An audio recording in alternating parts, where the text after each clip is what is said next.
What's up, guys? The gate was $4.3 million, arena record. The attendance was 18,321. Obviously, you know it's our 23rd consecutive sellout. Fight of the night, no shocker, Costa versus Rockhold. The performance of the night went to Edwards and Altamirano. They all won $50,000. Dane, I'm sure you're probably still buzzing like we are right now about that incredible finish. I mean, just talk us through what you thought of that fight.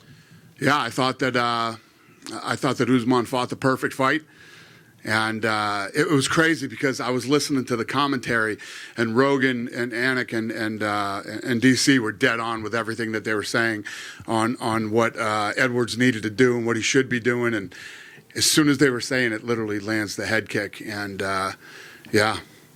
It's kind of hard to contextualize like the entire history of the UFC in one moment, but is that one of the most shocking finishes to a title fight that you ever remember? Yeah, I mean, you think of everything that was on the line for Usman tonight, and Usman fought with absolute and total confidence all night. Fought the perfect fight. It might not be the most fan-friendly, style, but he was landing big shots to the body, big shots to the head, elbows. Couldn't have fought a more perfect fight till the last minute. It's crazy, right? Anderson Silva's record stays secure. I mean, what does that say to you? Like, how difficult it is to win 16 fights in a row in the UFC? Well, it's how crazy the sport is. I was talking. It's what makes this sport the greatest sport in the world. That you can sit through 4 rounds and 4 minutes, and that can happen in a fight. Anything is possible in this sport, and. Every time we make a fight and they're like, oh, this is a lopsided, one-sided. There are no lopsided, one-sided fights in this sport. Anything is possible. And I said this week, talking to you guys, the problem with this fight was people won't give Leon enough credit, and he's a very dangerous opponent. Yeah.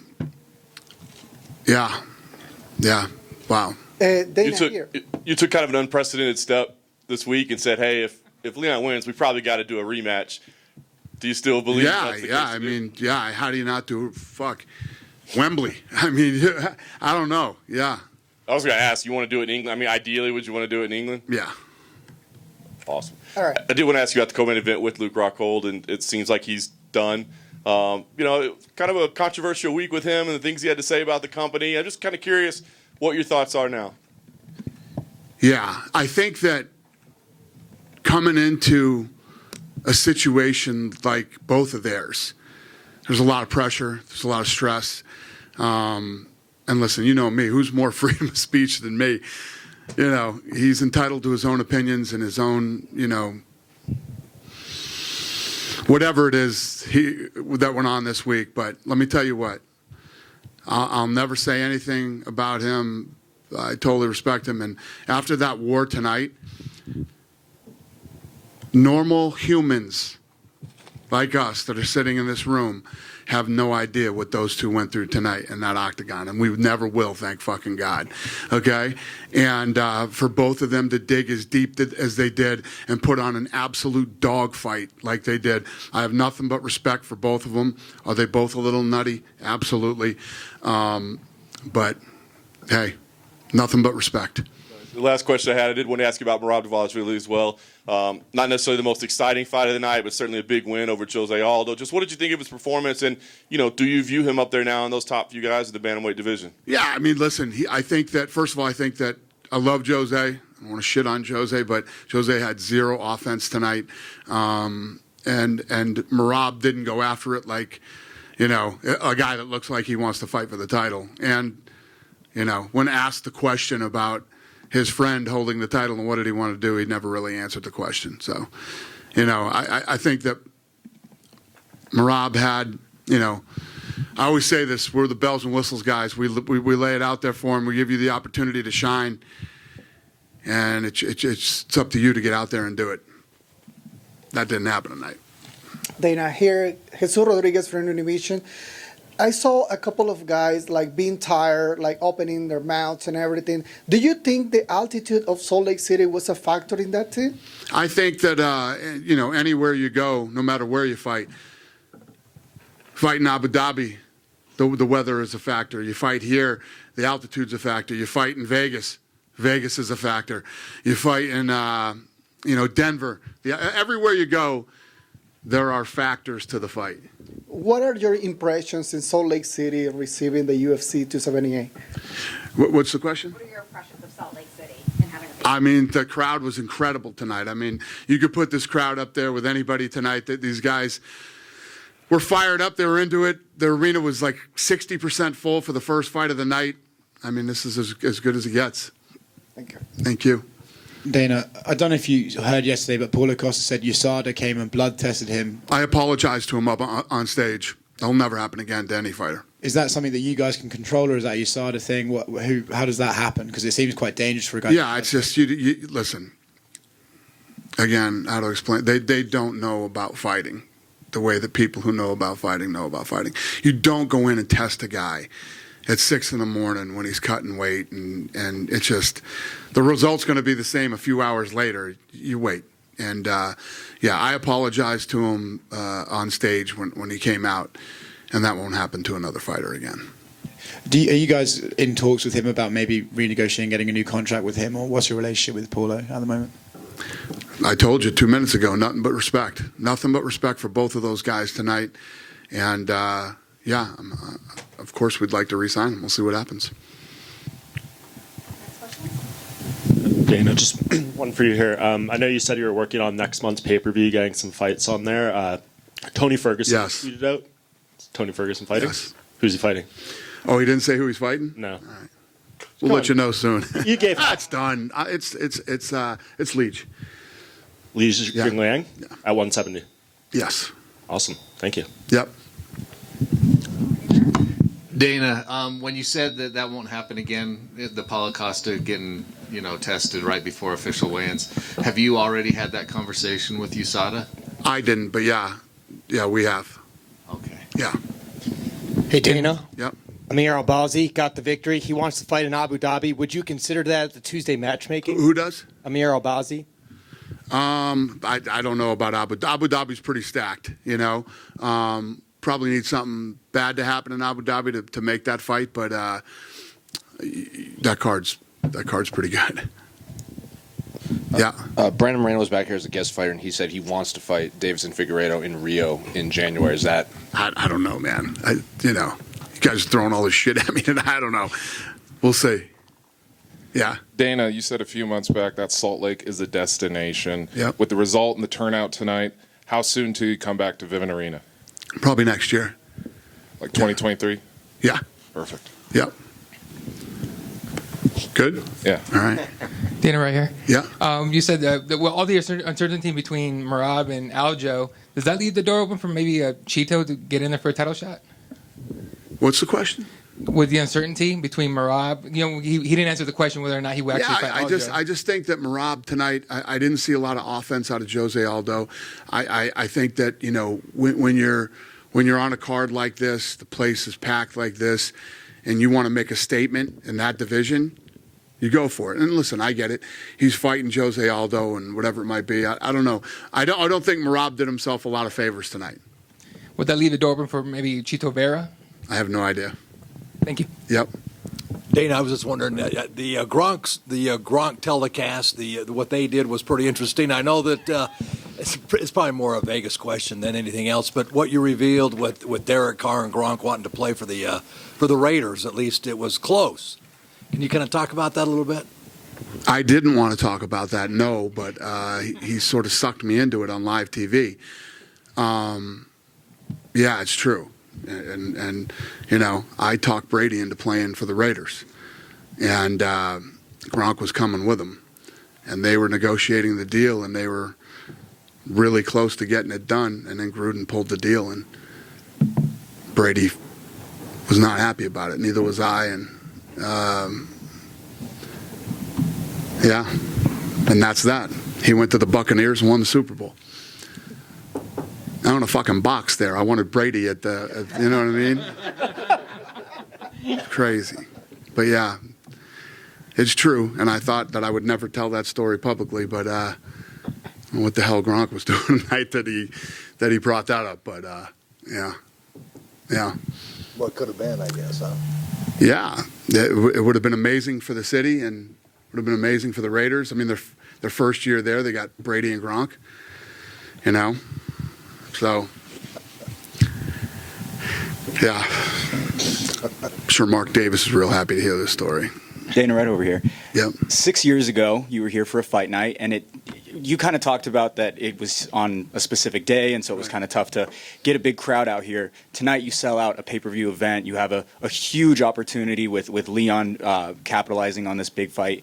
And so I'm just curious, what is it like seeing the world of mixed martial arts, or the sport of mixed martial arts, grow at such a high pace over the last 6 years? Yeah, no, it's been incredible. I mean, just over the last 2 years, it's been incredible. So, but tonight is a testament to that. I mean, you look at Rockhold and Paulo Costa tonight.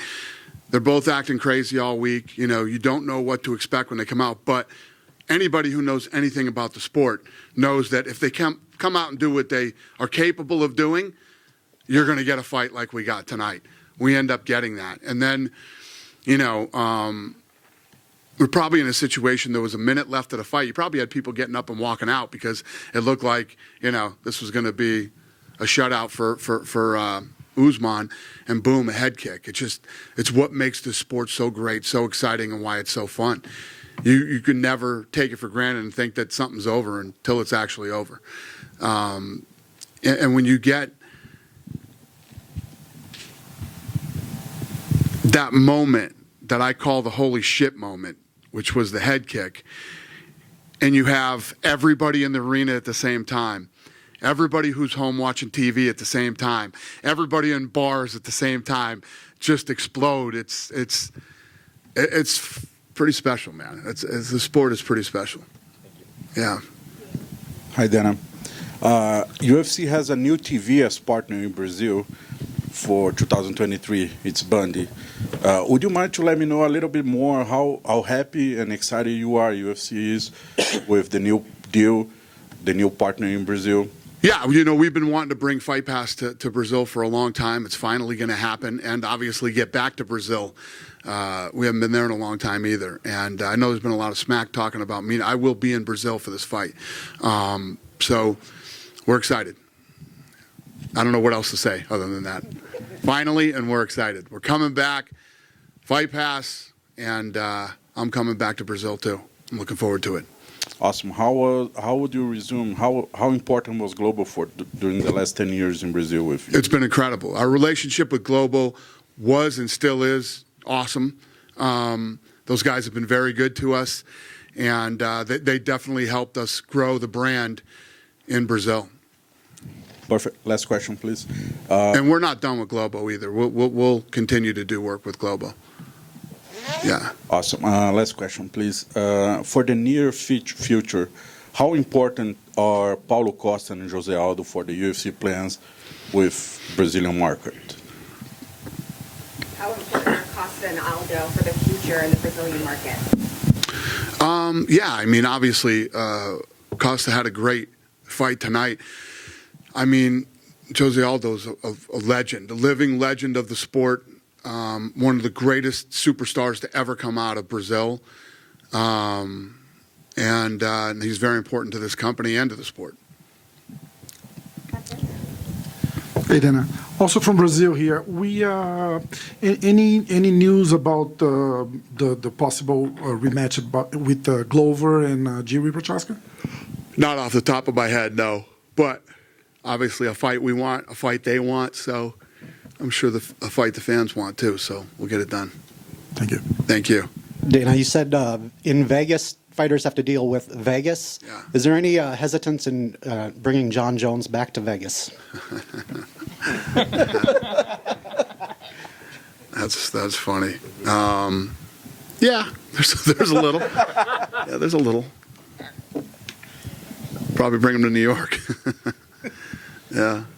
Dana, with that Woodson fight, when it was to your right, when it was such a bad foul and then they restarted, do you think that the Woodson Saldana could have maybe just been a no contest because you got a fighter almost knocked out and then he continues fighting with that foul? I thought that fight should have been stopped, but on the flip side, You don't showboat, man. You finish the fight. Lesson learned for that kid. That should have been a spectacular win for him. He should be up for a $50,000 bonus tonight, but, he's not. Thank you. Great night tonight. Thank you. I appreciate it. Yeah, just one more here. Okay. On Edwards versus Usman 3, is this one of those fights that you feel is big enough? Are you going to advise Leon to wait as long as it takes? Obviously, that was a bad knockout for Kamaru. He's probably going to need to take a little time. I know Leon's saying because of all the time off, he wants to be more active. Do you think it's a good idea that he sits and waits for that fight? I don't think he'd have to sit and wait anyway due to the knockout.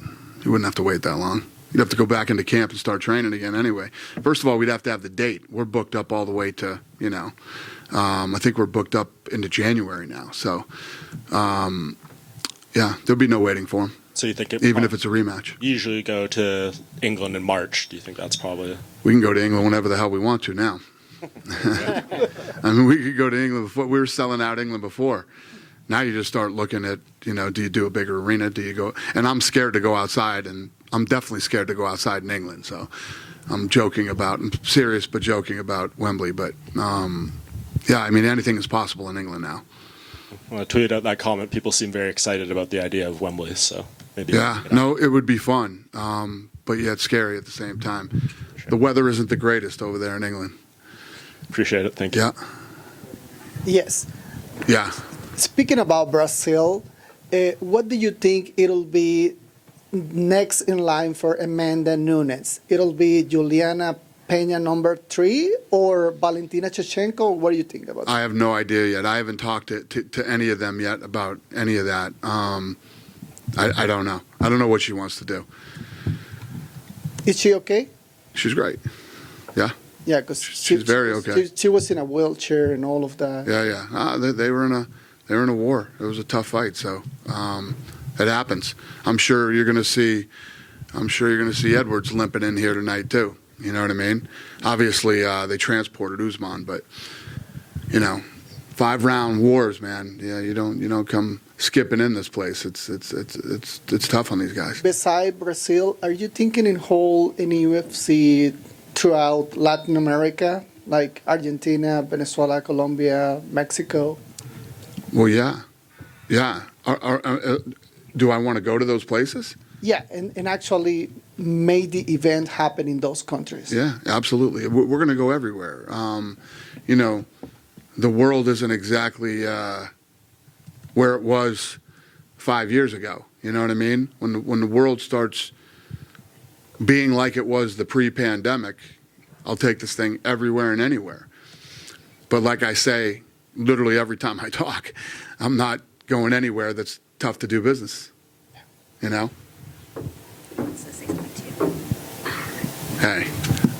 what's up?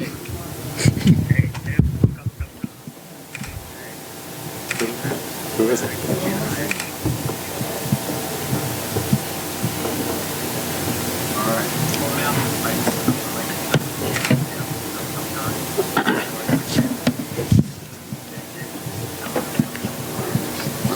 All right, brother. I understand, man. Great fight.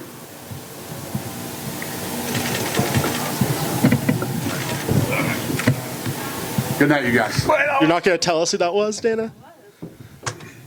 No?